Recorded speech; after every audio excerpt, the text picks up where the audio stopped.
So this time we will look into the V3 model and more specifically focusing on the architecture. So what are the architecture changes that V3 proposes, how it designs to, for example, the training loss function for V3, and what are the specific training steps in the V3. So here are some highlights for V3 model. So it has in total about 670 billion parameters. It's kind of like one of the largest model in the LLM.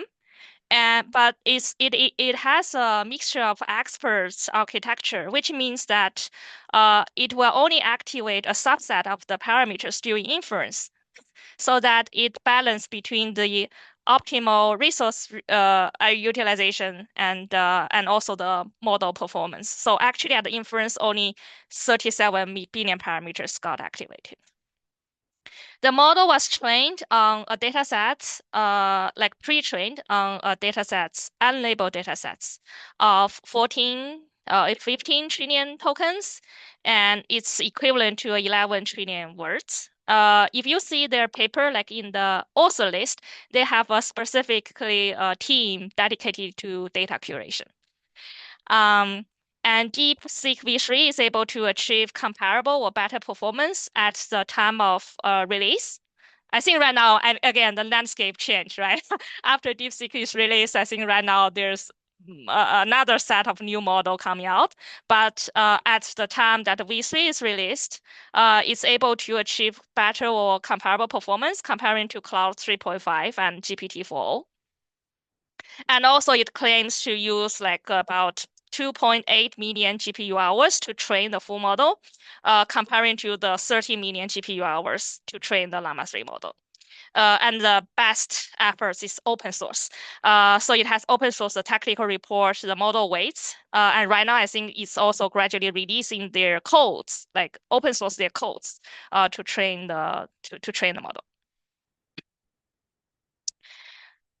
So this is the architecture and design of the V3. So in the architecture, the main contribution of the DeepSeek. So actually this MLE or DeepSeek-MoE, I don't think it's like a fully proposed directly in the V3. DeepSeek has a specific paper published before V3 is released, just focusing on DeepSeek-MoE. So there's one paper on DeepSeek MoE. So I will also talk about like what is this new changes they have made for the mixture of experts architecture. And then they also talk about the training objective. So there are mainly three training losses.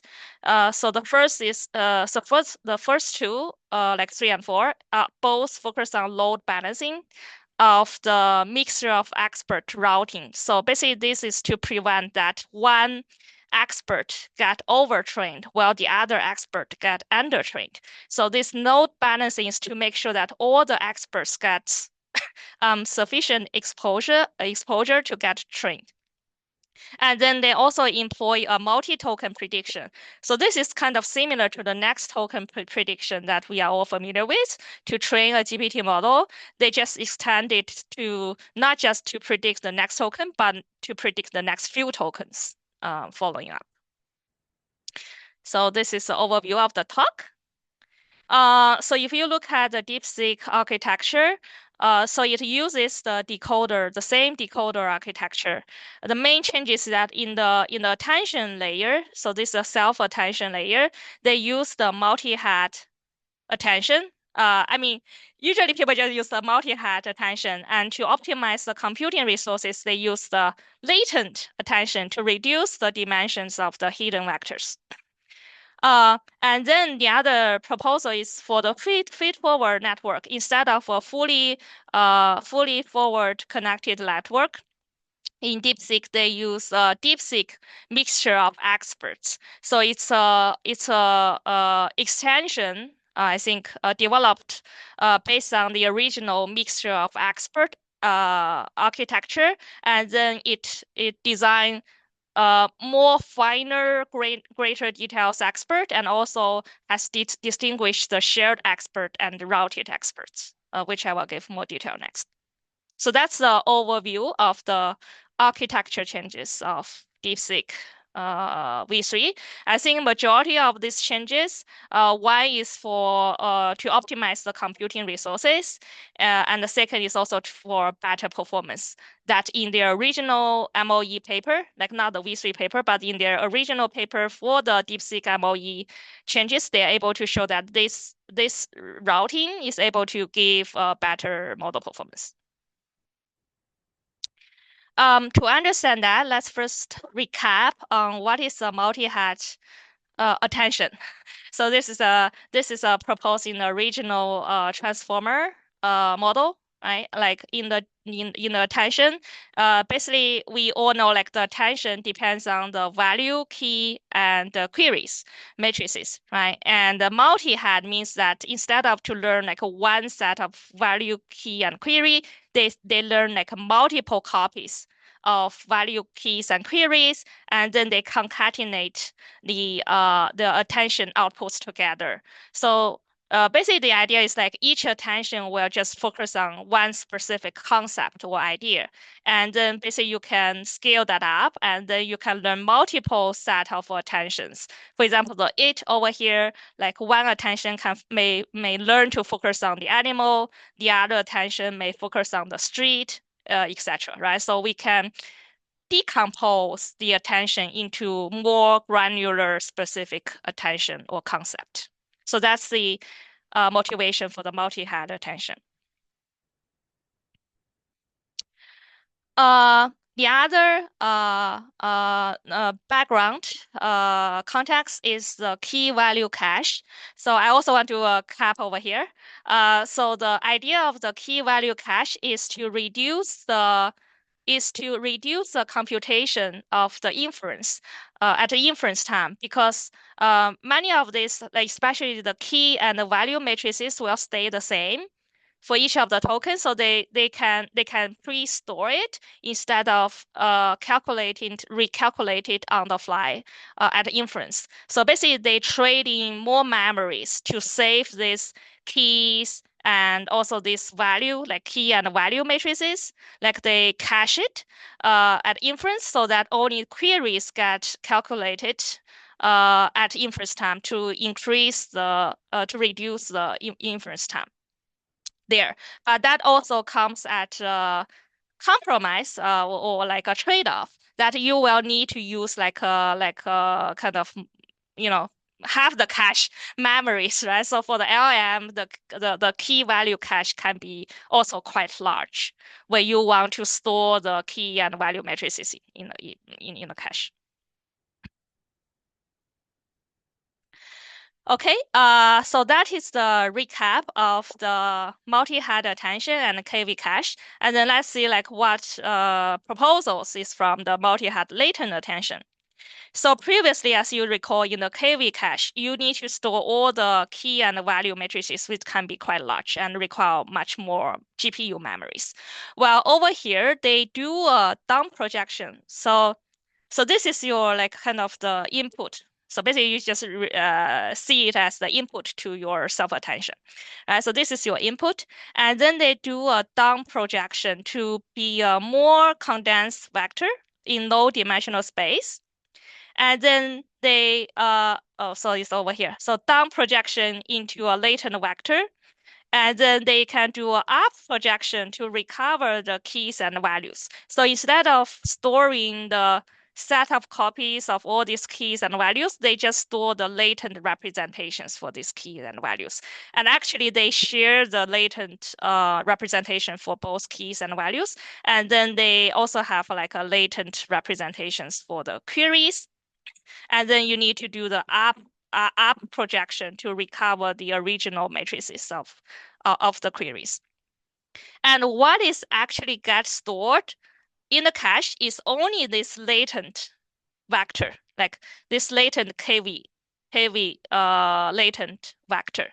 And this is just one vector that is shared for the keys and values. It's just that at projection, you may apply like a different up projection matrices for keys and values. And they also pre-store the rope embeddings for the queries. here. So this will remains kind of like can remain unchanged, and they will like just store this like I think it's like a very very smaller, much smaller uh cache vectors to be stored. And again, it may come as some additional cost, like you need to do this up projection in the computing at inference, like at the computing time, but still it is still much smaller if you do without the KV cache, right? So it's still much smaller, like without KV cache, you need to do the full matrix multiplications. So that's the key idea. And if we look at the specific formulas, it's like this. So if you look at the formulas in the technical report, so basically they have the down projection matrices. So this is the input to the attention layer. This is the down projection matrices. And then you get your latent representations for the KV vectors. KV matrices. And then for the keys, you do a up projection. So basically you need to have like a up projection matrices to recover what is the original key matrices. And here is the rotational positional embeddings to kind of encode the positions of the tokens. So this is the rotation embeddings for the keys, and then they concatenate the up projected key values and the rotational embedding values as the final key values over here. And the same, they do the up projection for the value matrices, right? So basically, in all their formulas, it's just down projection, up projection, calculate the rotation embeddings, and concatenate them together for the keys. And if you look at the queries, it's exactly doing the same. They do the down projection from the attention input. They do the down projection. They do the up projection to recover the original query matrices. And then they do rotational embeddings of the queries. And then they concatenate them together as a final query matrices. And the output will be exactly the same formula as any attention output. So it's basically a weighted sum of the value matrices, right? And then you basically still do the inner product between the queries and keys, and then normalize by the dimensions over here. So this doesn't change much. The only changes here is the down projection and up projection. So if you just remember down projection, up projection, that's it. So that's the major modification they have made for the latent attention. Moving next on the mixture of experts. So we can also, again, the mixture of experts idea is to scale up the model size. You see the model size is pretty big, right? And so basically we can increase the model capacity while we can keep in training and inference cost low still by just activating a small fraction of the parameters for each input token and inference time. So basically it's like a balance between the model size, and yet we want to still have the advantage of smaller model to lower the inference cost at inference time. So this is the conventional routing.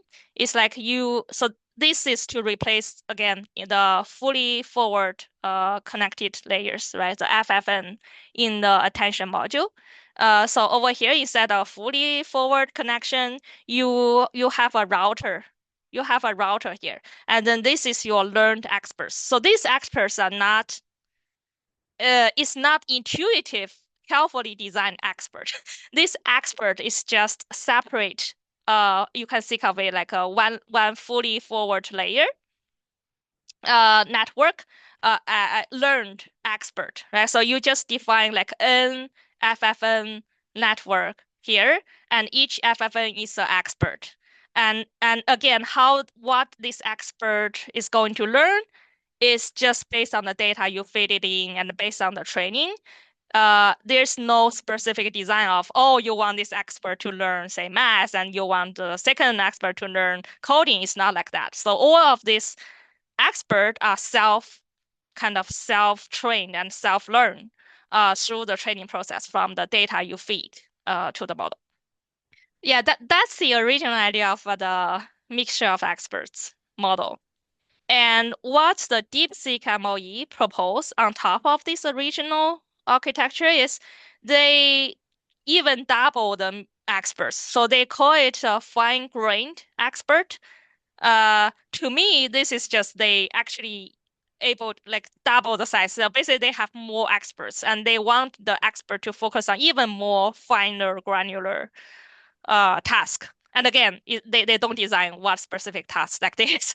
They just put in like more experts in the MOE. And the second change they make is they have a shared expert because they think some tasks still share the commonalities, right? So there are some general concept, for example, basic language understanding, maybe that should be shared across all the tasks. So they still have like reserved some expert to be called every time, regardless of the input. And then they isolated some expert and selected by a router, right? So basically at the inference time, this shared expert is always called, and then these routed experts, they were just going to, so it's, for example, pick the top K. And in total, they utilize 4 experts from the pool to get the final output. So the changes, I would say for the better performance, I think this design is more for the better performance because they are able to show that these changes are able to lead to better performance. It's like more experts, and then they reserve the shared one and the routed one.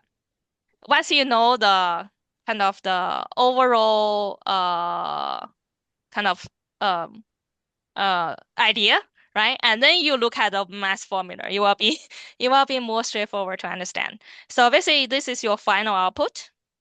This is your this is your kind of the input to the connection, like the network layer, like after the self-attention. So this is your input, U is your input. And then this is kind of like just a residual, right? You just directly put the input in, connect the input in. And then this is your output from the shared network. And then this is the output from your routed network. And this GIT, so this is the GIT. So this is a normalization to make sure that it's sum up to 1. And then the GIT, like which experts to pick, like what are the top K experts to pick depending on this affinity or similarity score. And the similarity score is just kind of like the cosine similarity, right? So you have your input, and then this is kind of the expert vector. So you do an inner product between the input and the expert vector to see, okay, which one are, which expert are most similar to the input task. And then you pick those and then take the sigma to make sure that it's from 0 to 1. So yeah, so basically the routing, I think the routing formula doesn't change much. It's still the same with the original MOE architecture. The major changes is they distinguish the shared and the routed. That is all the architecture changes. And next, let's look at what is the objective to train the V3 model. Uh, so they have 2 type of losses in their training. One is a multi-token prediction. One is a multi-token prediction, right? So it's still the same as any GPT model is to minimize the cross entropy loss for the next token prediction. And they just extend it to the multi-token one. And then the second loss they add is balance loading. Again, this is also not that novel. Balance loading is also a very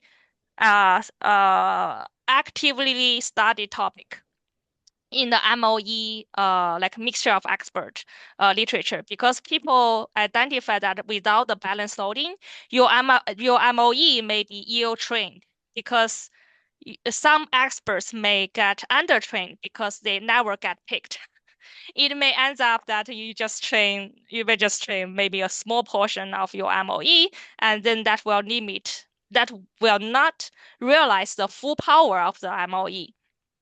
architecture. So basically, people have proposed to do the balance loading across all the experts to make sure that each expert is equally exposed and trained throughout the training process. And what DeepSeek proposed on top is they do a cross batch balance loading, like so per batch. They also do it per sentence balance loading. So basically, they want to make sure that the experts got equal chance to be trained per batch. Per batch is like basically for all the sentences in that batch, right? And then also per sequence, like they want like for each sequence that the expert is also get equal amount of chance to be seen by each token. So that's the additional loss they add on top of the next token prediction loss. So then let's look at the loss function. So the technical report paper also have a large portion talking about the loss, specifically on the load balancing loss. So the first is the batch, across batch load balancing. Why they're doing this? Because this is there's a risk of routing collapse. So this is from the 2017 paper.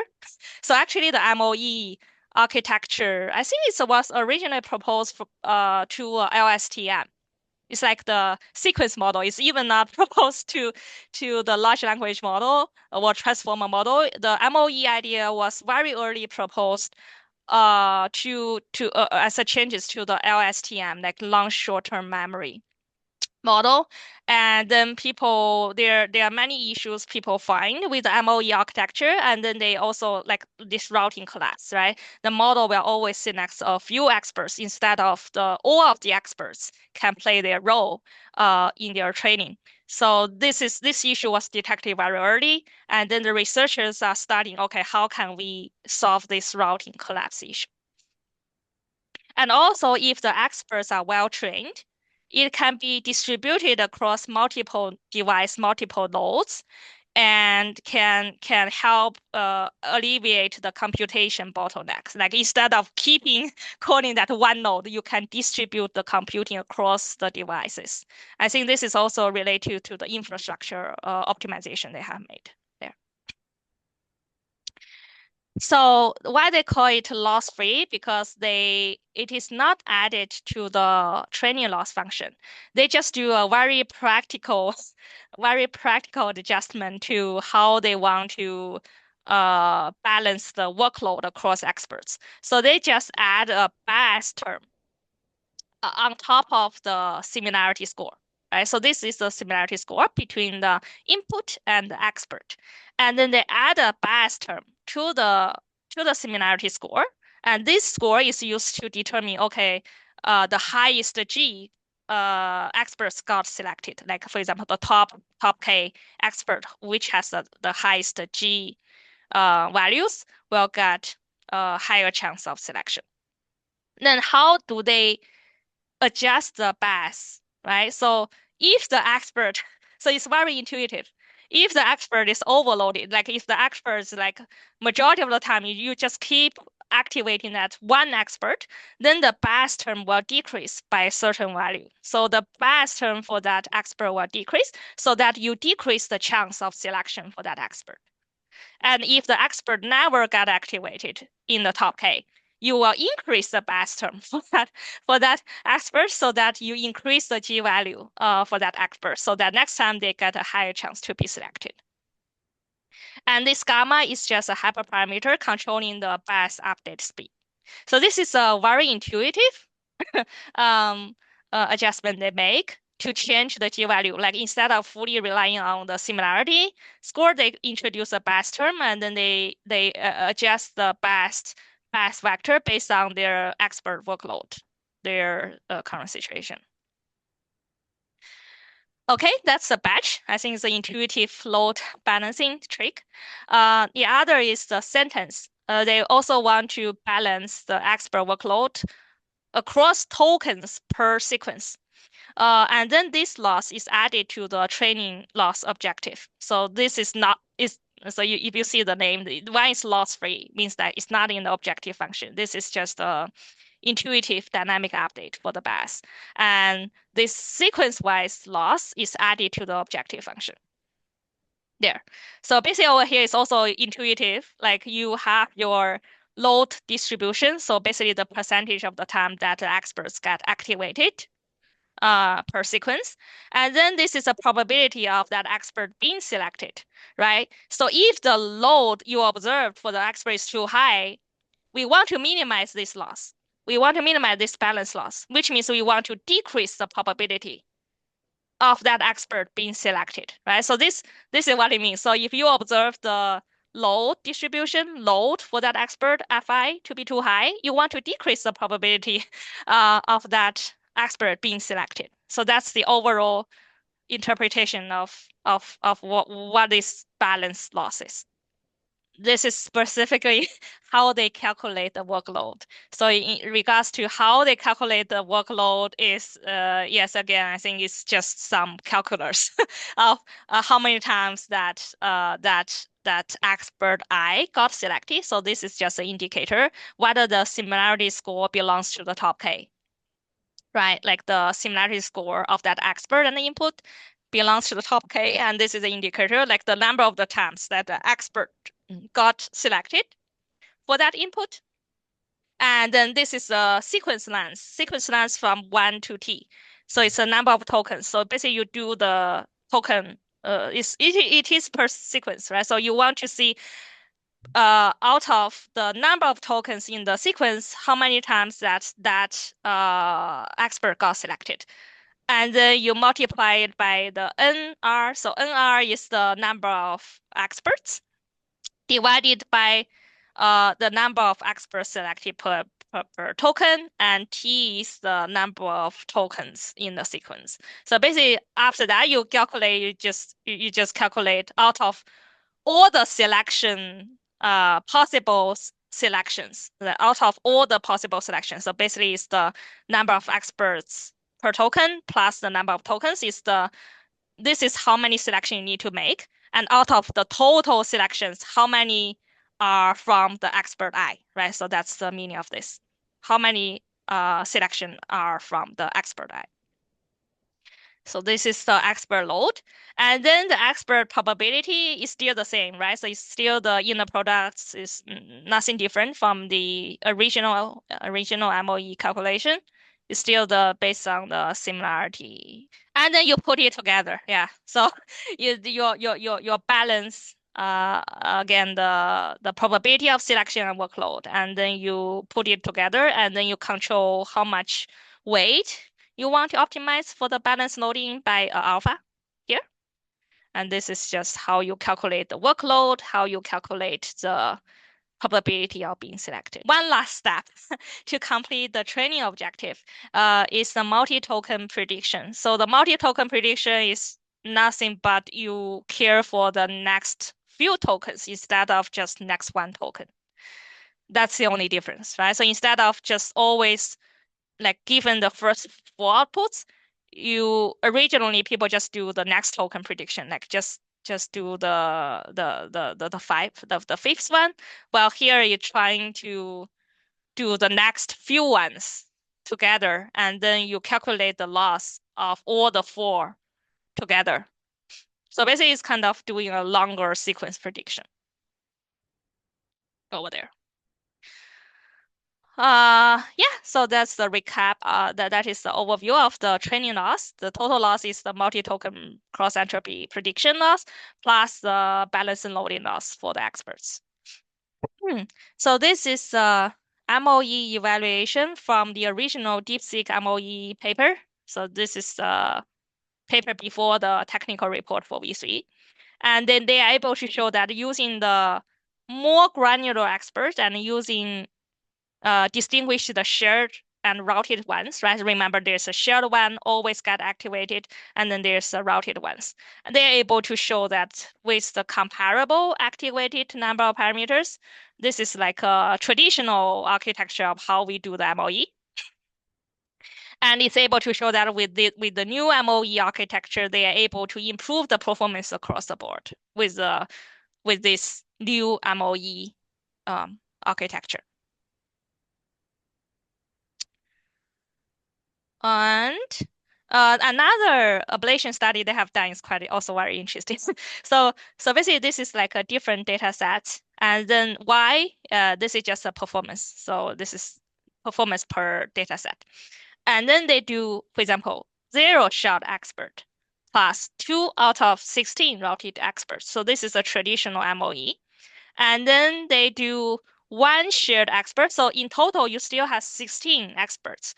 And then you put one as shared and 15 as routed. And then you activate 1 out of 15. So in total, you still activate 2, right? And then you are able to see the improvements. Well, this one has a slight decrease on this one, but for the majority, the others, you get improvement over, even though you are still activating 2 experts, but this way, like 1 shared plus 1 routed, you're able to get better performance. And it's also able to show that by increasing the number of experts, you are able, like more finer expert, you are able to even more increase the model performance for that, which is a very, I think it's intuitive um conclusion make. So intuitively, like if you have more experts and if you're able to train all the experts very well, you are able to get more better performance from that. And also if you are able to activate more experts out of that. They also do some studies for the auxiliary loss based or auxiliary loss free. So remember that trick they have made, just introducing the best term, right? So it's even not added to the training objective. They just do a very practical dynamic update of the best to increase the probability or decrease the probability of that expert being selected. So they compare that trick. I think it's a very straightforward trick, but it looks like it works according to their studies here. Like even not added to the free to the objective. So if you add that loss to the objective versus not adding that loss to the objective, you are able to show better performance. So which means that you just have that practical trip you can already do well, rather than you put it as another loss to be added to the along with the next token prediction loss. And then they also show the effectiveness of the multi-token prediction. So MOE baselines just do the next token prediction, right? Just always predicting the next token. And this one is predicting the next few tokens, maybe in the next 2, next 3, next 4. I think they choose to predict next 2 in the final V3 training. So this is they are also able to show like by predicting next 2 instead of just predicting the next 1, you are also able to improve the model performance.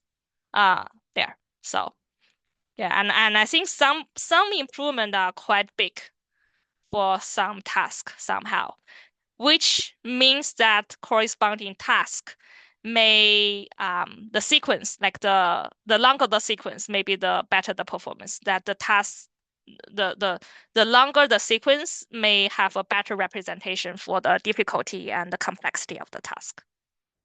If the performance is close, it means that yeah, the next token prediction, the room for that is already sufficient. You don't need to predict the next 2 tokens to understand additional relationship on top of the next token. Yeah. So I think these are all the changes they have made to improve the model performance, right? Of how to improve the MOE architecture and how to modify the training loss function to improve the model performance. Okay, and then let's look at the pre-training and post-training phases. I think majority of these phases are aligned with how we train any LLM. There is still some highlights from here, but I don't think the paradigm is that much different from others of how to train any LLM. And again, the infrastructure may be different, but I am not going to cover that in today's meetup. But the overall, like the training paradigm of how they train it is it's pretty much the same. In their data curation, I think they enhance they increase the ratio of math and programming coding problems to increase the reasoning there, and also they expand the multilingual coverage beyond English and Chinese. And also they specifically develop the data processing pipeline to minimize the redundancy. So make sure that all the sentence, document, language there are unique, right? So to reduce the redundancy to prevent overfitting. Um, and while maintaining the diversity of the corpus. Another thing they also mentioned that they also find that predicts the token in the middle does not compromise the next token prediction. So usually in the GPT, we always just do the next token prediction, like what next few token. In the V3, they also find that adding additional middle token to predict is also able to improve the performance. So basically, they just directly input the pre-tokens, they input the after tokens, and then ask the model to generate the middle tokens, the fill the hole, right? Fill in the middle hole token to predict by the GPT model. So basically, they combine the middle token prediction along with the next few token prediction in their pre-training processes. And they also mentioned that they apply a rate of 0.1, meaning that they are going to randomly mask some 10% of the middle token to predict, to pre-train the base model. Uh, Model hyperparameters. So this is just like high level view of what parameters they choose, like 61 transformer layers. This is a hidden dimensions. And all the parameters are just randomly normalized with this standard small deviation. And then in the multi-latent attention, one interesting dimension to care for is this. It's like 512 for the KV compression dimension, and then they actually increase the dimension by third times for the query compression dimension. In the MOE, they for the first three layers, they still use the fully forwarded network, and then for the rest of the 58 layers, they use the MOE instead of the fully forward network. And each MOE layers use one shared expert and 256 routed experts. And at inference time, only 8 experts will get activated for each token. And then the multi-token prediction, they just predict the next two tokens instead of just the next one token. So this is the setup details they disclose. They also talk about how they extend the context, right? So they just mentioned they use the YANG, like yet another rope extension method proposed in 2023 for context extension. I'm also thinking about maybe we should have another meetup, just talk about how we can extend the context from any LLM model. And then they mentioned that they can do 2 additional training phases. First to expand the context window from 4K to 32K, and then further expand it from 32K to 128K. So I think this may be also a good topic for a different meetup, just to see like what are the current method to extend the context window length for LM. So that's the base model. So they specifically also evaluate what is a DeepSeek-V3 base. So if you see a base in the model name, it means that it just uses a pre-training, right? So it's just using the next token prediction in their training procedure whenever you see a base there. And then in the post-training, so without the base, so basically how they further supervise fine-tune on the instruction data sets. Then they specifically mention they have a reasoning data sets that more focus on the math stuff. And interestingly, I think they mentioned that for both the reasoning and non-reasoning is based on some synthetic data sets they create using the R1 model. So I think internally they have a R1 model first initialized from the DeepSeek V2.5. So before DeepSeek 3, they have DeepSeek 2.5. And then they train the R1 model, just focus on reasoning, based on the 2.5. But the one they actually released, the R1, like as we have discussed about like last time, is based on the V3, right? So the one they released public, the R1 is based on the V3. But in order to train the supervised, like when they connect the reasoning data to fine tune the V3 model, they use the R1. In their paper, they mentioned that the R1 is using the 2.5 base to train the R1 model. So they use the R1 model to create this reasoning data, and we have talked about like how we can use the rule base, right, to check the correctness, because these are like you has exact answer, so it's very easy to check whether the outputs are correct or not. And then on the non-reasoning data, so it's like open Q&As, all of this, they generate the responses using the DeepSeek V2.5. So they have some prior model to generate the data and then use the human annotators to verify the accuracy and correctness of the outputs, and then use the cleanup data for this non-reasoning task. So if you see the author list on their paper, there is a mid-sized data team, like just focusing on developing the pipelines and how they can create this synthesized data and how they use human annotators to clean them up for the supervised fine-tuning.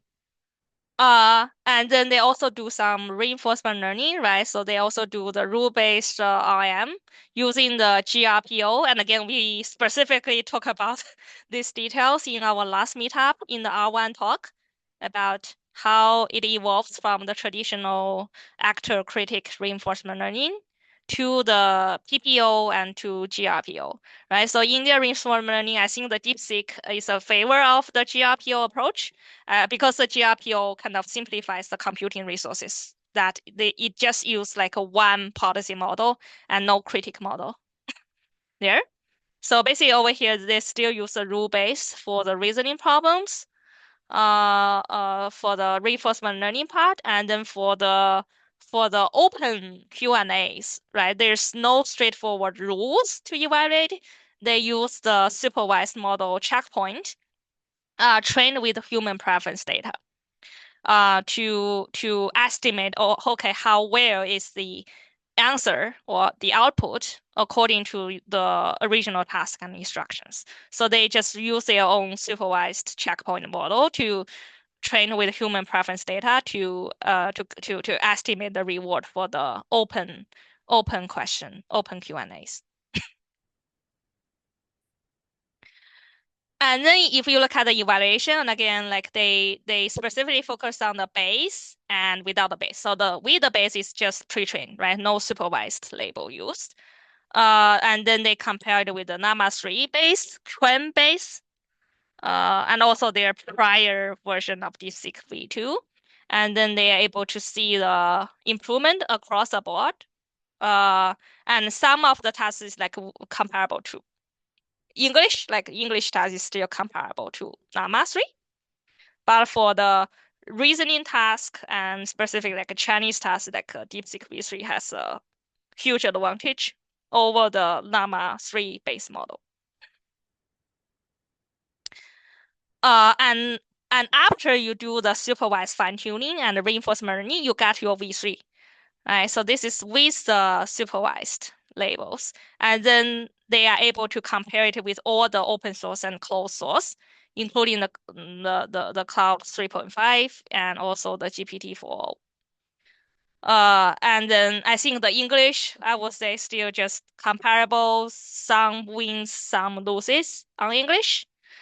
Code and math is strong, right? Even comparing to the closed source. And again, I think this dashboard is going to change right now.